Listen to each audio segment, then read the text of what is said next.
Vous avez décidé de partir en vacances, c'est super génial. Seulement, il faut penser à plein de choses et vous vous sentez un petit peu perdu. Dans cette vidéo, je vais vous donner plein d'astuces pour des vacances réussies. Restez avec moi.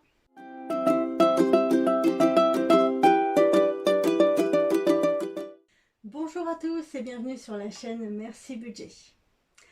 Je voulais tout d'abord faire un grand merci à toutes les personnes qui me suivent, toutes les personnes qui m'encouragent, que ce soit dans les commentaires ou par mail privé, tout simplement parce que ça me fait vraiment extrêmement plaisir et ça me booste encore plus pour vous proposer plus de choses.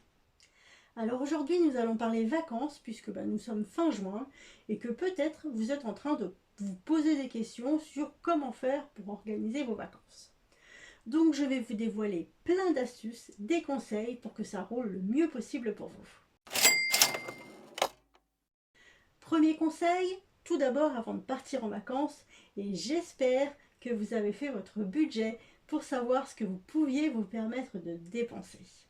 Si ce n'est pas encore fait, j'ai fait une vidéo entière à ce sujet, donc n'hésitez pas à aller la regarder après celle-ci, puisque vraiment le budget, c'est la base. Deuxième conseil, une fois que vous avez déterminé votre budget, vous devrez faire des recherches concernant votre logement. Parce que sauf si vous avez décidé de dormir à la belle étoile, il faudra bien vous loger quelque part. Donc en fonction de votre profil de vacancier, ce qu'on avait vu dans une dernière vidéo, vous pouvez choisir de vous tourner vers un gîte, vers un camping, vers une location Airbnb, vers de l'échange de maisons. Il y a encore plein d'autres endroits pour se loger pendant les vacances. Vous pouvez aller directement sur le site internet de l'hébergeur. Vous pouvez aussi aller sur des plateformes qui regroupent plein de types de logements. Vous pouvez aussi vous tourner vers les offices de tourisme qui pourront vous renseigner et vous donner une liste des hébergements. Quoi qu'il en soit, le principal conseil que je peux vous donner concernant l'hébergement, c'est de vraiment faire en fonction de vos projets, de vos envies et de ce que vous voulez faire pendant vos vacances. Si vous avez décidé de ne faire que de la farniente, peut-être qu'effectivement un camping avec une piscine, des activités pour les enfants sera parfait pour vous. Si au contraire vous préférez plutôt vous balader et que vous êtes très peu chez vous, l'hébergement est peut-être un petit peu moins important et vous pourrez dépenser votre argent dans d'autres catégories. Troisième conseil, une fois que vous savez où vous allez pouvoir dormir, vous pouvez commencer à préparer votre liste de choses à emmener. Car en fonction de là où vous partez, du nombre de personnes, de la durée de vos vacances, il y a pas mal de choses qui doivent être emmenées. Ça peut passer par du linge de maison, les jeux des enfants, les masques et le tuba pour plonger, le premier repas pour le soir, pour être à la cool, le petit-déj du lendemain. Enfin bref, il y a quand même pas mal de choses à emmener en fonction de votre profil. Si ça vous intéresse, je peux vous envoyer une liste que j'ai faite pour moi. Donc c'est une liste qui n'est pas exhaustive, mais c'est une liste des choses que j'emmène pendant mes vacances. Donc mettez-moi un petit commentaire et je pourrai vous envoyer cette liste qui sera déjà une bonne base pour démarrer. Alors, quatrième conseil, si vous avez envie de visiter des choses, il peut être judicieux de commencer votre recherche avant votre départ. Alors comment moi je procède? Eh bien tout simplement je fais des recherches sur internet, je vais sur le site de l'office de tourisme de la ville ou de la région et je regarde un petit peu ce qui est proposé. Ensuite, je contacte l'office de tourisme pour qu'il m'envoie de la documentation qui soit adaptée à ma situation. Ensuite, je contacte l'office de tourisme pour qu'il m'envoie de la documentation qui soit adaptée à ma situation familiale et aux choses que j'ai envie de faire.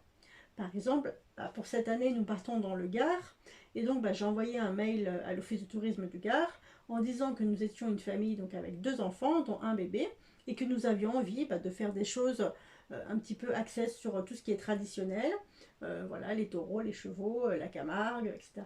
Que nous aimions aussi tout ce qui est fête traditionnelle, animation, et puis aussi que nous souhaitions visiter les villages de charme, et tout ça dans un périmètre d'1 heure maximum autour de notre logement. Quelques jours plus tard, j'ai reçu une enveloppe contenant toute la documentation nécessaire. Et c'est vrai que je trouve ça super sympa parce qu'en fait, ça nous met déjà dans l'ambiance. Et puis c'est vrai que parfois, pendant les vacances, on n'a pas forcément le temps ou l'envie de regarder les prospectus, la documentation. Donc ça nous fait déjà des petites bases avant d'arriver. On peut commencer à noter toutes les choses qu'on veut absolument pas rater. Ensuite, je regarde aussi d'autres sites internet et notamment les forums. Et sinon, nous avons également la chance de faire de l'échange de maisons. Et donc, le gros avantage, un des gros avantages de l'échange de maison, en dehors du fait qu'on ne paye pas le logement, c'est qu'effectivement, on discute avec ces personnes-là, donc qui sont des locaux, et eux, ils connaissent les bons plans, les lieux où il faut absolument aller, éviter les attrapes touristes, etc. Donc là, c'est vraiment, je trouve, un très très gros avantage de faire l'échange de maison. Donc, j'ai déjà dans mon carnet plein de petites notes, des petits endroits où on va pouvoir aller se promener. Cinquième conseil, maintenant que vous avez bien préparé vos vacances, vous allez pouvoir partir. Au moment de faire vos valises, rassemblez toutes vos affaires et utilisez la méthode que j'appelle en boule. Ça a sûrement un nom, mais voilà, moi j'appelle en boule. C'est-à-dire en fait que vous prenez tous vos vêtements un par un et que vous les roulez sur eux-mêmes. Vous trouverez plein de vidéos, plein de tutos sur YouTube pour savoir comment faire pour chaque type de vêtement. Et en fait, ça vous permettra d'avoir un énorme gain de place. Et les vêtements ne sont pas du tout froissés, il n'y a pas de souci. En fait, vous prenez un t-shirt, vous le pliez, hop, vous le roulez, et ça prend vraiment pas de place, c'est vraiment magique en fait. Pensez aussi à ranger intelligemment, c'est-à-dire d'utiliser le moindre espace pour ranger, par exemple en mettant des petites choses dans les autres, en mettant par exemple vos chaussettes ou vos accessoires dans vos chaussures, vous allez pouvoir gagner énormément de place. Essayez d'éviter aussi tous les au cas où il ferait ci, au cas où il y aurait ça. Voilà, on est en vacances, cool, et c'est moi qui dis ça, une perfectionniste. Hein. Mais voilà, au fur et à mesure des années, j'essaye de la faire un petit peu plus cool et effectivement d'enlever les tout au cas où.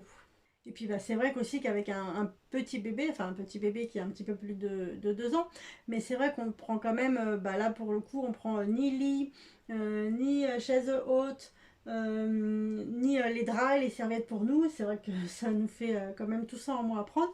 Mais voilà, j'aurais eu tendance avant à prendre plein de jeux, plein de ceci, plein de cela. Et là, je vais essayer vraiment de réduire au maximum tout ça parce qu'au final, on n'a pas besoin de tout ça. Surtout qu'on sera dans une maison avec une piscine.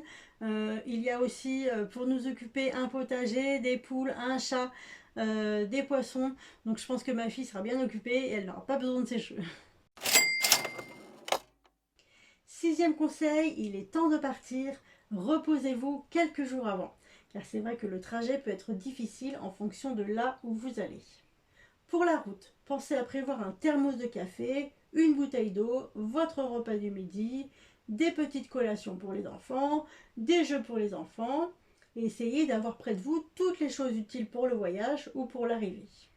Vérifiez que vos valises sont faites. Si vous en avez la possibilité, mettez-les dans le coffre la veille au soir. Et avant de partir, faites toutes les choses nécessaires, c'est-à-dire vider les poubelles, nettoyer la vaisselle sale, couper le compteur d'eau, débrancher tout ce qui peut être débranché, mettez en place le système d'arrosage automatique, que ce soit pour vos plantes extérieures ou intérieures. Il existe plein de choses vraiment pas très chères, donc pensez-y, ça vous évitera d'avoir des fleurs toutes fanées, des plantes toutes fanées à votre retour. Septième conseil, pendant vos vacances, suivez vos dépenses. Alors je ne dis pas qu'à chaque ticket de caisse, il faut ouvrir son calepin pour noter toutes les dépenses, parce que vous êtes là aussi pour vous détendre. Mais lorsque vous avez quelques petits tickets de caisse, notez-les, c'est super important.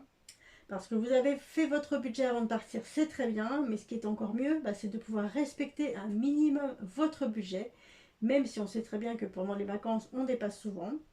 Mais c'est vrai que ça permettra de voir un petit peu où est-ce que vous en êtes et de pouvoir privilégier telle ou telle dépense. Passer des vacances et se faire plaisir, c'est génial, c'est super, mais c'est vrai que ça ne sert à rien de se mettre sur la paille pour autant. Huitième conseil, profitez. Et oui, vous êtes en vacances, donc profitez. Vous avez économisé toute l'année pour pouvoir partir en vacances, donc profitez. Lâchez prise sur toutes les règles du quotidien. En vacances, on peut se permettre de déroger à certaines règles. Ce n'est pas bien grave si le petit dernier mange avec les doigts. Ce n'est pas bien grave si le plus grand ne veut pas de légumes. ce sont les vacances, ça dure une semaine, 15 jours, et ensuite on reprend les habitudes. On oublie les devoirs, les cahiers de vacances, on peut éduquer nos enfants en faisant plein d'autres choses. Profitez et surtout partagez ces moments précieux. Pensez à vous reposer et à prendre du temps rien que pour vous. Je vais terminer ma vidéo avec des petites précisions pour les personnes qui souhaitent partir à l'étranger. Alors tout d'abord, assurez-vous d'avoir les papiers nécessaires pour la destination. C'est-à-dire que votre passeport ou votre carte d'identité est à jour selon les cas. Assurez-vous également d'avoir les vaccins nécessaires s'il y en a besoin. Vérifiez quel mode de paiement vous pourrez utiliser sur place. Vous aurez peut-être besoin d'avoir une carte bancaire internationale. Regardez également l'approvisionnement de votre compte et les plafonds. Pensez quand même à prendre un petit peu d'espèces sur vous au cas où il y aurait un problème avec votre carte bancaire. Renseignez-vous sur les garanties que vous apporte votre carte bancaire. Effectivement, certaines cartes incluent des assurances complémentaires en cas de déplacement. Vous pouvez également prendre une assurance voyage en plus si vous le souhaitez. Pour les personnes qui souhaitent louer une voiture, dans certains pays, en fonction des loueurs, et notamment ceux qui pratiquent les prix les plus bas du marché, vous aurez besoin d'une carte de crédit. Une carte de crédit est différente d'une carte de débit. Ce n'est pas la même chose. Dans les autres pays, c'est vrai que les personnes font bien la différence, mais pas en France. Et en fait, la plupart des cartes bancaires que nous avons, ce sont des cartes de débit. C'est noté sur votre carte. En général, une carte d'une banque classique, c'est une carte de débit. Et en général, les cartes avec un crédit renouvelable, vous savez, les cartes sur lesquelles vous avez une réserve d'achat. Alors bien sûr, ce sont des cartes que je ne conseille pas du tout. Moi, j'en avais pris une à une époque parce que c'était une carte qui coûtait pas très cher par rapport aux autres cartes bancaires. Je l'avais pris chez Carrefour, mais c'était exclusivement par rapport au prix. C'était beaucoup moins cher qu'une carte en banque traditionnelle. Mais c'est vrai que dessus, il y a une réserve d'argent et on peut avoir tendance à payer à crédit plutôt que de payer au comptant. Et donc, on a des frais. Maintenant, la question ne se pose plus puisque je suis passée chez Boursorama et donc ma carte est gratuite. Enfin bref. Donc tout ça pour dire que ces cartes de crédit renouvelables, eh bien en fait, ce sont des cartes des cartes de crédit. Et donc, la bonne surprise, c'était de voir que je pouvais louer chez n'importe quel loueur par rapport à une autre, par exemple par rapport à mon conjoint qui lui avait une carte classique d'une banque traditionnelle et lui c'était une carte de débit. Donc il faut bien regarder les conditions de location auprès des loueurs, puisque si vous n'avez pas la bonne carte, si vous avez une carte de débit, vous serez obligé de prendre toutes les assurances qui vont avec. Et donc ça augmentera nettement le prix de la location de voiture. Alors je ne dis pas qu'il ne faut pas prendre les assurances, au contraire, dans certains pays, il est fortement risqué d'avoir un accrochage, donc ça peut être judicieux de prendre l'assurance tout risque. Mais par contre, il faut savoir que si vous prenez une location de voiture depuis la France parce que le prix est très bas et que vous ne souhaitez pas avoir l'assurance tout risque, eh bien lorsque vous arriverez au comptoir du loueur à l'étranger, il est possible que votre carte de débit ne soit pas acceptée. Et à ce moment-là, le loueur vous obligera à prendre l'assurance tout risque et donc vous aurez peut-être la malheureuse surprise de payer peut-être le double de ce que vous auriez envisagé de dépenser. Alors ce n'est pas le cas pour tous les loueurs, mais renseignez-vous bien avant de partir. Autre petit conseil pour si vous devez louer une voiture à l'étranger et que vous avez un ou des enfants et que vous prenez l'avion avec des bagages en soute, pensez à prendre les sièges auto depuis chez vous, ça vous évitera de devoir les louer sur place. Pour les personnes qui partent dans l'Union européenne, il est judicieux avant de partir de demander sa carte européenne d'assurance maladie. Il suffit de se rendre sur le site de la CPM et de faire la demande. Cette carte vous permettra d'être couvert en cas de problème. Si vous devez prendre l'avion, petite astuce, mettez plusieurs couches de vêtements sur vous, comme ça sera toujours ça au moins à mettre dans les valises.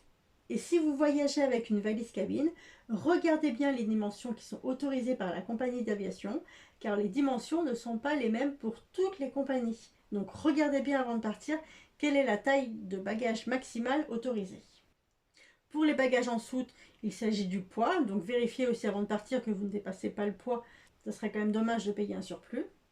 Ce que je fais aussi souvent quand je pars à l'étranger, c'est que je prends avec moi des vêtements dont je souhaite me séparer. Par exemple, parce que c'est des vêtements qui arrivent en fin de vie ou des chaussures très usagées. Et si je sais que sur place, je vais pouvoir en acheter d'autres, et bien à ce moment-là, je vais pouvoir me débarrasser de ces affaires-là. Voilà, donc c'est des petits conseils pour passer des vacances réussies. Il y a encore plein d'autres conseils, mais là, voilà, c'était fin juin, je prépare mes vacances, donc je suis très enthousiaste et je voulais vous faire vous partager tout ça. Donc si tu as aimé cette vidéo, tu mets un petit j'aime, ça me fait plaisir. Et si tu veux reprendre tes finances en main et ne pas louper les prochaines vidéos, pense à t'abonner et activer la petite cloche. Sur ce, je te dis à très vite, bye!